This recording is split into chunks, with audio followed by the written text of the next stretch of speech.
கர்த்தருடைய பரிசுத்த நாமத்துக்கு ஸ்தோத்திரம். 2 தீமோத்தேயு புத்தகம் 4ஆம் அதிகாரம் 2ஆம் வசனம். சமயம் வாய்த்தாலும் வாய்க்காவிட்டாலும் ஜாக்கிரதையாய் திருவசனத்தை பிரசங்கம் பண்ணு. எல்லா நீடிய சாந்தத்தோடும் உபதேசத்தோடும் கண்டனம் பண்ணி கடிந்து கொண்டு புத்தி சொல்லு. கர்த்தருடைய பரிசுத்த நாமத்துக்கு ஸ்தோத்திரம்.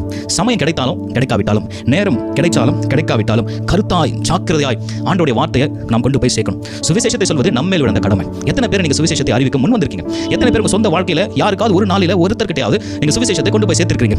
எத்தனை ஆத்துமாக்களை இது வரைக்கும் உங்க வாழ்நாளில் நீங்க ரட்சிப்புக்குள்ளாக கொண்டு வந்திருக்கீங்க? பிரியமான கர்த்தருடைய பிள்ளைகளே, இப்படி ஒரு கேள்வி உங்களுக்குள்ள நீங்க கேட்டுக்கணும். ஆத்துமாக்களை ஆதாயப்படுத்த வேண்டும். பிரியமானவர்களே, சமயம் கிடைக்கல. நீங்க வேலை ஸ்தலங்களிலோ இல்ல வெளியிலோ, சபையிலோ, சபைக்கு வெளியிலோ, வசதி இருக்கிறதோ வசதி இல்லையோ, நமக்கு சாப்பாடு கிடைக்கிறதோ இல்லையோ, எல்லாவற்றையும் ஆண்டவர் பார்த்துக் கொள்வார். உங்க வேலை என்ன? ஆத்துமாக்களை ஆதாயப்படுத்தணும். நீங்க தேவனுடைய வார்த்தையை அறிவிக்க முன்வர வேண்டும். பிரியமானவர்களே, எப்பொழுதும் தேவனுடைய வார்த்தையை சொல்வதற்கு நீங்க தயாராக ஆயத்தமாக இருக்க வேண்டும். எப்படி பிரசங்கிக்கமா? கருத்தாய் ஜாக்கிரதையாய் நீங்க பிரசங்கம் பண்ண வேண்டும். சுவிசேஷத்தை அறிவிப்பதை காட்டிலும் பெரிய வேலை இந்த உலகத்தில் நமக்கு ஒன்றுமே இல்லைங்க. நம்ம எது கேட்டாலும் நேரம் சொல்றோம். வேலைக்கு போனா சரியான நேரத்துக்கு போய் நிற்கிறோம் இல்லையா? ஆனா தேவனுடைய வார்த்தையை சொல்லணும், தேவனுடைய வார்த்தையை கேட்கணும், அதுக்கு நேரம் இல்லைன்னு சொல்றோம். பிரியமானவர்களே, ஆண்டவருடைய வசனம் உங்களை தேடி வருகிறது. நீங்க கொஞ்சம் ஆராய்ந்து அறிந்து கொண்டு பாருங்க. பில் கிரஹாம் என்ற ஒரு ஊழியக்காரர், அவர் அமெரிக்க தேசத்தில் வாழ்ந்து வந்தார்.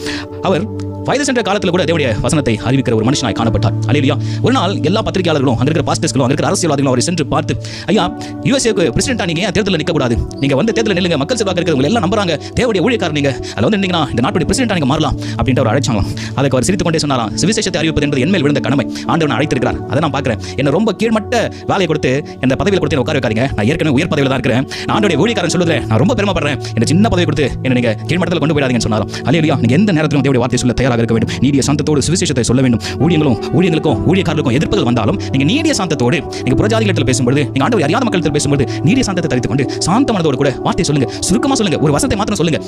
அவங்க அது கூட பேசுங்க. அந்த வசனம் அவங்களோட இடைப்படும். ரொம்ப பெரிய லட்சம் கொடுக்கணும் அவசியம் இல்லை. ஒரு வார்த்தையை சொல்லுங்க. ஆண்டவர்கிட்ட ஒரு காரியம் சொல்லுங்க. ஒரு சாட்சியை சொல்லுங்க.